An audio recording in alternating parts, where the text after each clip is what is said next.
Bem-vindos ao dia 16 de dezembro do nosso mistério de Natal, do nosso calendário do Advento, nessa aventura de Joaquim, abrindo o calendário diariamente e a história, dos magos, reis, anjos, ovelhas, Elizabeth, que estão atravessando aí a Europa e o tempo para chegar até o nascimento de Jesus. Vamos continuar nessa aventura?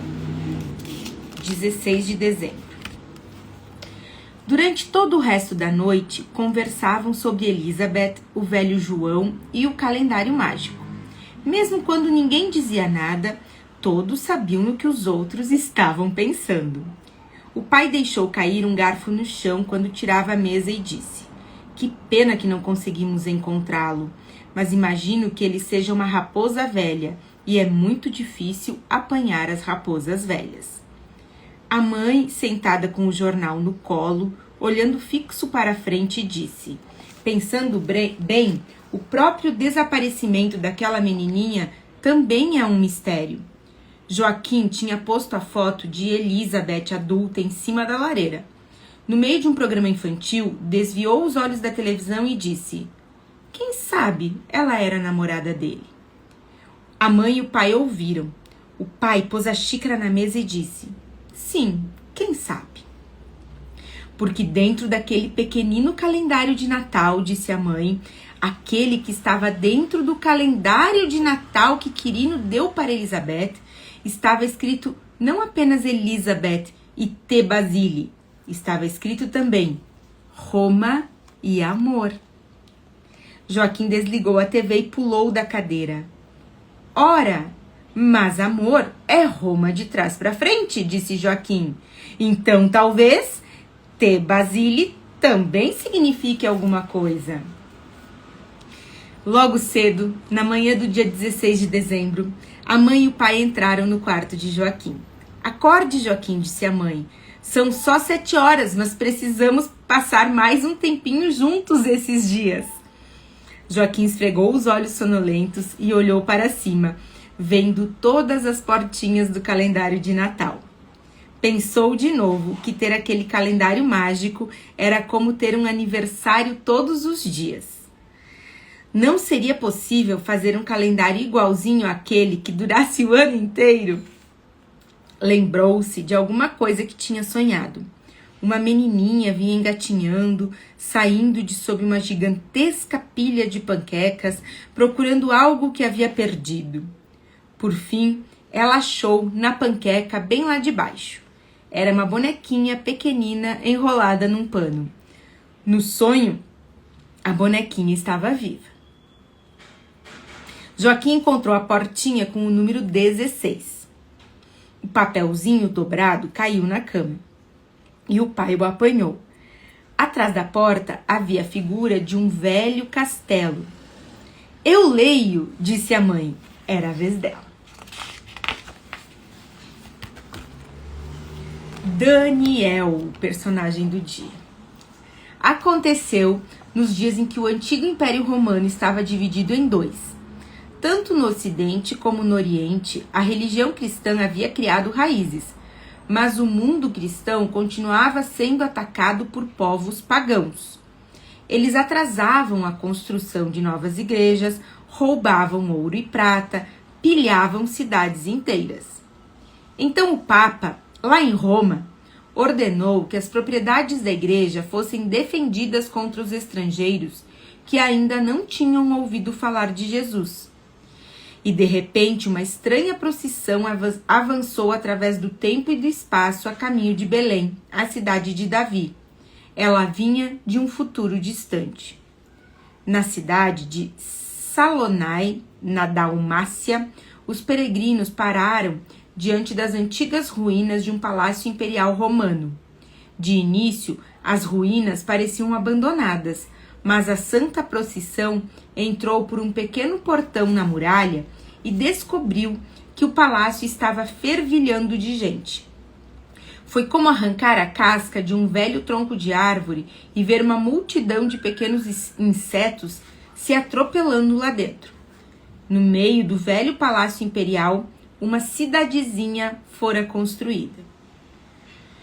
Quando o anjo Efiriel viu todas as pessoas da cidade, disse: o relógio angélico indica que estamos no ano de 688 depois de Cristo.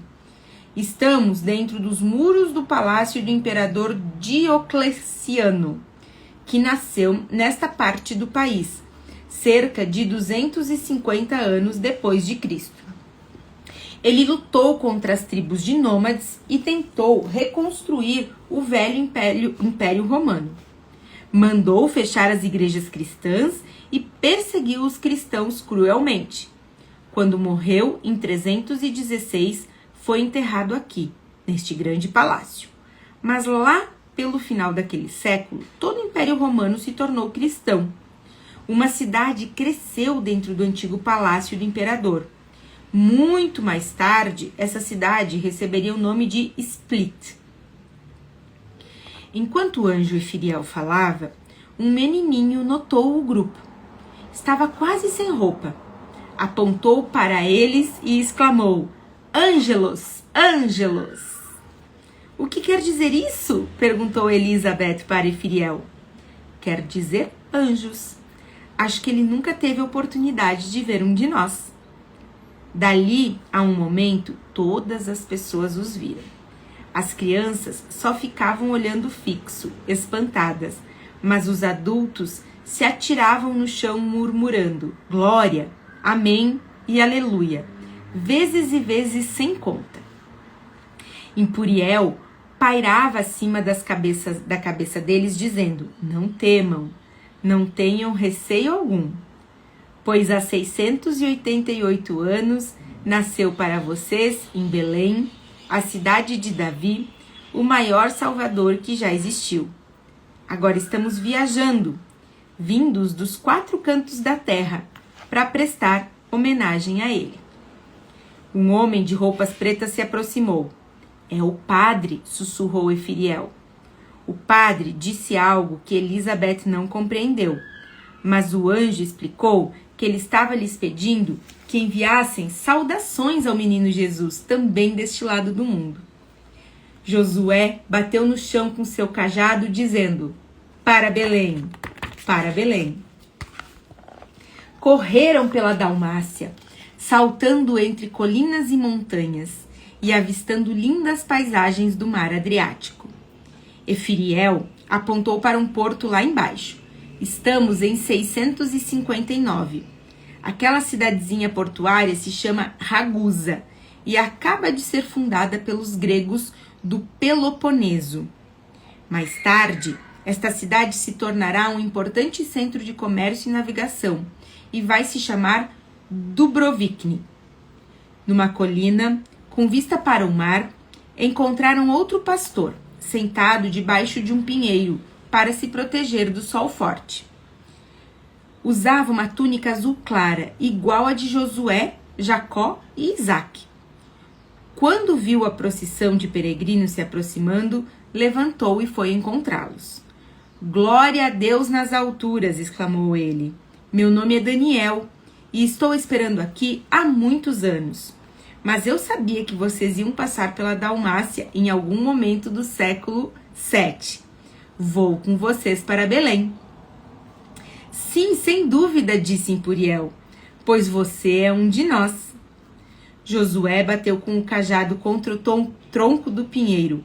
Para Belém, para Belém. Logo chegaram a um grande lago. Do outro lado havia uma cidade. A cidade se chamava Escodra, e este é o lago de Escodra, disse Efiriel. Daqui a muitos séculos, esta terra vai se chamar Albânia. Agora, nós já deixamos a região, que é católica romana, e chegamos a um território que será governado por Bizâncio. Elizabeth estava confusa com todos aqueles nomes estranhos, mas o anjo explicou. O relógio angélico mostra que se passaram 602 anos desde que Jesus nasceu. Nesta época e durante toda a Idade Média, a igreja cristã teve 2 capitais diferentes. Uma era Roma e outra era Bizâncio, perto do Mar Negro. Mas eles não acreditavam nas mesmas coisas? De modo geral, sim. Mas eles as demonstravam de maneiras um pouco diferentes.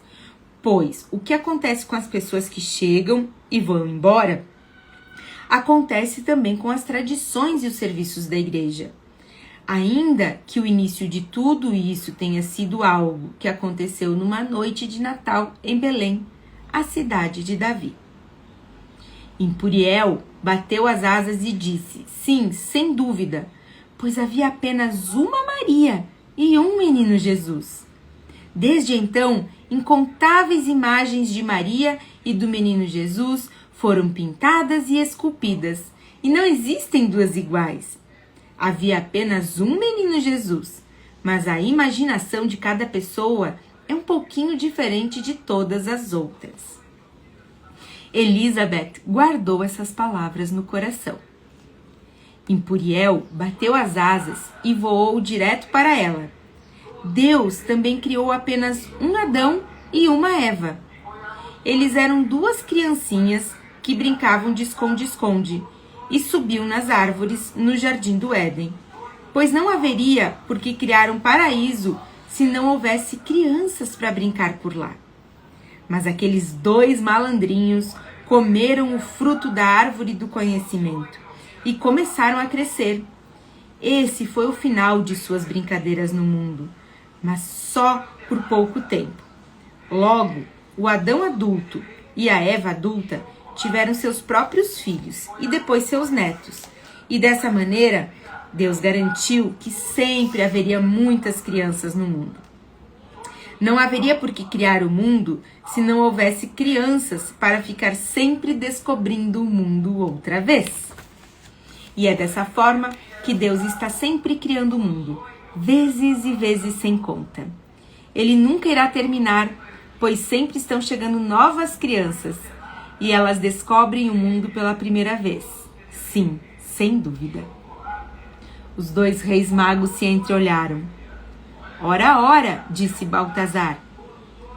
E Gaspar acrescentou, essa explicação talvez seja um pouco duvidosa, mas toda boa história pode ser compreendida pelo menos de 2 ou 3 maneiras diferentes, e só se pode contar uma história de cada vez. Impuriel interrompeu, mas embora muitos bilhões de crianças já tenham vivido nessa terra, não há 2 crianças que tenham sido exatamente iguais. Não existem 2 capins em toda a criação que sejam absolutamente iguais. Isso porque Deus, lá no céu, tem tanta imaginação que de vez em quando essa imaginação transborda e um pouquinho dela se derrama na terra. Preenchei as águas nos mares e que os pássaros se multipliquem no céu, disse ele, enquanto labutava como um escravo para criar o mundo em 6 dias. Que a terra produza criaturas vivas, cada uma segundo a sua espécie, o gado e os seres que rastejam e os animais da terra, cada um segundo sua espécie. Impuriel deu uma olhada para Elizabeth. Sei tudo isso de cor. Elizabeth bateu palmas. Sempre tinha achado difícil aprender de cor velhas histórias e versinhos. Josué deu uma sonora batida no chão com seu cajado. Para Belém, para Belém. E lá foram eles, subindo pelas montanhas da Macedônia.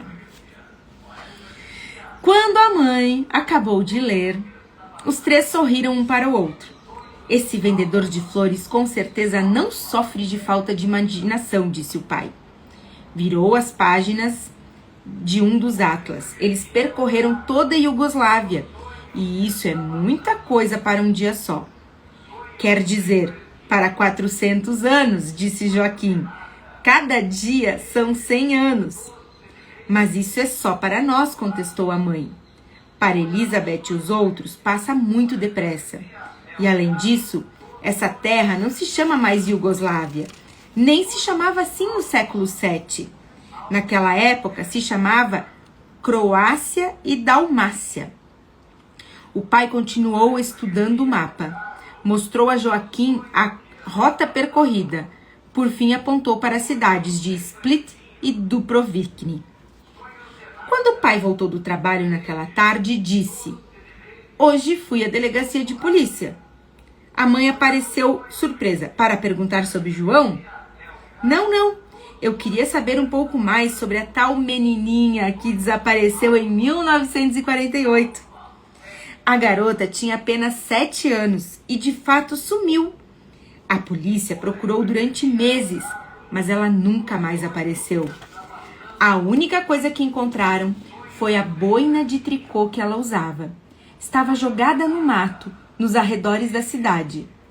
Quer dizer que aquela garotinha deve ter tido uma vida bem curta. "Acho que você não devia ter tanta certeza disso", disse a mãe. O pai continuou. "Também fiz contato com a família dela. Dei alguns telefonemas e, por fim, consegui falar com a mãe. Ela é agora uma senhora de 70 anos. A mãe e Joaquim perguntaram ao mesmo tempo: "E o que ela disse?" "Ela conhece o velho João?" "Uma pergunta de cada vez, por favor", disse o pai. "Ela não conseguiu me informar muito mais que a polícia, mas disse que certa vez, muitos e muitos anos atrás, ela conversou com um homem que veio da Síria. Seu nome era João. O pai da menina morreu há poucos anos. Ele tinha viajado para a Síria e para muitos outros países, mas..." O pai respirou fundo. "Ela nunca ouviu falar daquela foto que foi tirada em Roma, 10 ou 15 anos depois que Elizabeth desapareceu. Prometi mandar uma cópia para ela." Poucos minutos depois que sua mãe e seu pai deram boa noite, Joaquim levantou da cama e sentou à sua mesa. Quem era aquela moça de quem João havia tirado uma foto em Roma? Será que se chamava Elizabeth ou tinha algum outro nome? "Sabeth, Tebas", murmurou ele. Mas por que estava falando isso? Essas palavras quase pareciam as palavras mágicas de um feiticeiro. Joaquim abriu seu caderninho e olhou a maneira como havia escrito os outros nomes. E agora escreveu Sabeth Tebas e fez um quadrado assim. Sabeth Tebas, Tebas Sabeth. Será que isso formava uma janela? Ou uma cruz? Talvez fosse o calendário de Natal. Gente, essa história tá ficando cada vez mais intrigante. Será que Elizabeth é a mesma do desaparecimento? Será? Então, é o seguinte, estamos no dia 16, temos até o dia 24, um capítulo por dia, um dia desse calendário do Advento sendo aberto por dia. Para quem quer acompanhar desde o início essa história do mistério de Natal, estou deixando salvo no Instagram e também no YouTube. Nos vemos amanhã. Um beijo, fiquem com Deus.